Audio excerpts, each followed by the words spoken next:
పిల్లల్లో మానసిక సమస్యలు. డాక్టర్ కందేపి రాణి ప్రసాద్. సమాజంలో శారీరక వ్యాధులకు ఇచ్చే ప్రాముఖ్యాన్ని మానసిక వ్యాధులకు ఇవ్వరు. మానసిక వ్యాధులంటే ఒక చిన్న చూపు. దాని బారిన పడిన వాళ్లను తక్కువగా చూస్తారు. అందుకే తమకు మానసిక సమస్యలున్నా ఎవరితోనూ చెప్పుకోవడానికి ఇష్టపడరు. డాక్టర్ దగ్గరికి వెళ్ళడానికైతే పూర్తిగా ఇష్టపడరు. శరీరంలాగానే మనసు కూడా గాయపడుతుంది. చికిత్స, ఓదార్పు దానికి చాలా అవసరం. దీన్ని గుర్తించినా కూడా చికిత్స కోసం ఆసుపత్రికి వెళ్ళలేరు. ఎవరు చూస్తే ఏమనుకుంటారో అనే భయాలు మనసులో నిండుకొని ఉంటాయి. మరి పెద్దవాళ్ల పరిస్థితి ఇలా ఉంటే పిల్లల పరిస్థితి ఏమిటి? పిల్లల్లో వచ్చే మానసిక వ్యాధుల్ని చాలా వరకు గుర్తుపట్టడమే కష్టం. అటువంటప్పుడు దాని గురించి ఆలోచన ఎవరు చేస్తారు? ఈ మానసిక సమస్యల పట్ల ప్రజల్లో అవగాహన పెంచాలి. ఎక్కువగా సెమినార్లు, మీటింగ్లు, చర్చా కార్యక్రమాలు జరగాలి. పిల్లల్లో ఎలాంటి మానసిక జబ్బులు వస్తాయో తెలుసుకుందాం. భారతీయ పరిశోధనా సంస్థ చేసిన అధ్యయనంలో 4 నుంచి 16 సంవత్సరాల మధ్య వయసు పిల్లలు 12% మంది మానసిక రుగ్మతలతో బాధపడుతున్నారు. ఇది కూడా ఆసుపత్రికి వచ్చి రికార్డులకెక్కిన కేసులు మాత్రమే. ఆసుపత్రులకు రాని కేసులు సమాజంలో ఎన్నో ఉంటాయి. పిల్లల్లోని మానసిక రుగ్మతలను గుర్తించటం చాలా కష్టం. దాన్నంతా కూడా వాళ్ళు చేసే అల్లర్లోని భాగమే అనుకుంటారు. చెప్పిన మాట వినని మొండివాళ్లుగా ముద్ర వేసుకుంటారు. స్కూల్లో కూడా వీరికి అల్లరి వాళ్ళని ముద్ర పడిపోతుంది. ఇంట్లో తల్లిదండ్రుల దగ్గర, స్కూల్లో టీచర్ల దగ్గర తన్నులు తింటూ ఉంటారు. పిల్లల్లోని మానసిక రుగ్మతల పట్ల తల్లిదండ్రులకు ఒక అవగాహన కల్పించాలి. అదేవిధంగా వరల్డ్ హెల్త్ ఆర్గనైజేషన్ WHO నిర్వహించిన అధ్యయనంలో కౌమార దశలోని పిల్లలు 20% మంది మానసిక అనారోగ్యంతో బాధపడుతున్నట్లుగా తేలింది. కౌమార దశలో బాలబాలికల్లో ఏర్పడే మార్పుల వల్ల అనేక అనారోగ్యాలు ఏర్పడతాయి. బాలికల్లో వచ్చే ఋతుస్రావం వల్ల అనేక మార్పుల కారణంగా వచ్చే అసహనాల గురించి ఎవ్వరూ వివరించని కారణంగా లోపల మదన పడతారు. తల్లిదండ్రులకు కూడా ఎలా వివరించి చెప్పాలో తెలియదు. అమెరికా వంటి దేశాలలో పిల్లలకు ప్యూబర్టీలో వచ్చే మానసిక అసమానతల గురించి క్లాస్ రూముల్లోనే వివరిస్తారు. తమ శరీరంలో ఏర్పడే అనేక కొత్త లక్షణాలకు బెదిరిపోకుండా తల్లితో చర్చించగలుగుతారు. ఏడవాలనిపించటం, విసుగ్గా ఉండటం, ఏ పని చేయాలనిపించకపోవటం, అర్థం కాకపోవడం వంటి అనేక సమస్యల పట్ల బాలికలకు అవగాహన కల్పించాలి. గురుకుల పాఠశాలల్లో మేము కొంతమంది బాలికలకు ఇటువంటి సమస్యల మీద అవగాహన తరగతులను నిర్వహిస్తున్నాం. ఋతుస్రావ సమయంలో పరిశుభ్రత గురించి కూడా వివరిస్తాము. బాల్యంలో వచ్చే సమస్యలను గుర్తించినట్లయితే వయోజనులు అయ్యేసరికి టన్నుల కొద్దీ సమస్యల శాతం పెరిగిపోతుంది. చికిత్స చేయకుండా వదిలేసిన మానసిక రుగ్మతల వలన మద్యానికి బానిసలవ్వడం, డ్రగ్స్ వినియోగం, స్వీయ విధ్వంసక ప్రవర్తన అంటే ఆత్మహత్యలు చేసుకోవడం వంటివి చేస్తుంటారు. ఆత్మహత్యల్లో ఎక్కువ శాతం మానసిక జబ్బులున్న వాళ్లేనని పరిశోధనలో వెల్లడైంది.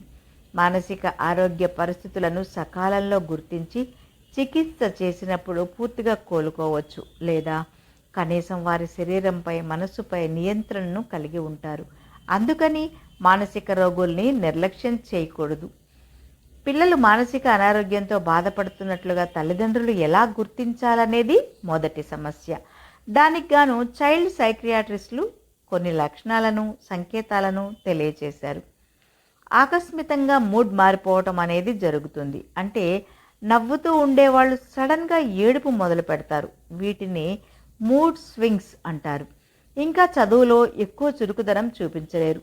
ఇంట్లో తల్లిదండ్రులు చదవకుండా ఆటలాడుతున్నారని భావిస్తారు. స్కూల్లోని టీచర్లు మొద్దులని ముద్ర వేసి పట్టించుకోవడం మానేస్తారు. ఏ విషయంపైన ఏకాగ్రత పెట్టలేరు. తరచుగా మారిపోయే భావోద్వేగాలను కలిగి ఉంటారు. దీనివల్ల స్కూల్లోని స్నేహితులు, టీచర్ల వద్ద నుంచి ఫిర్యాదులు వస్తూ ఉంటాయి.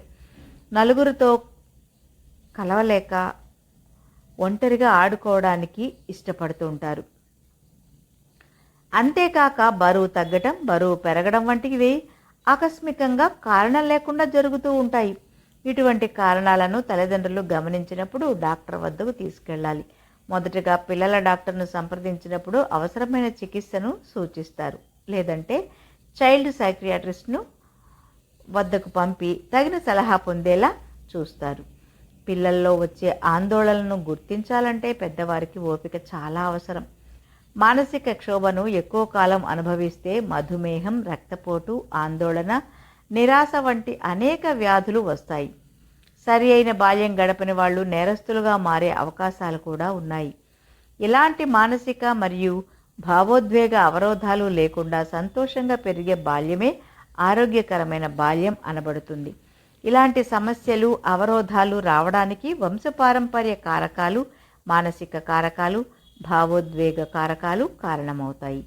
బాల్యంలో ఎందుకు ఒత్తిడికి గురవుతారో తెలుసుకోవాల్సిన అవసరం ఉంది. బాల్యంలో అనేక రకాల సమస్యలు ఉత్పన్నమవుతాయి. Anxiety, depression, autism, ADHD, PTSD, behaviour disorders వంటివి ప్రధానంగా కనిపిస్తాయి. తల్లిదండ్రుల నుంచి దూరంగా ఉన్నప్పుడు ఆందోళన కలుగుతుంది.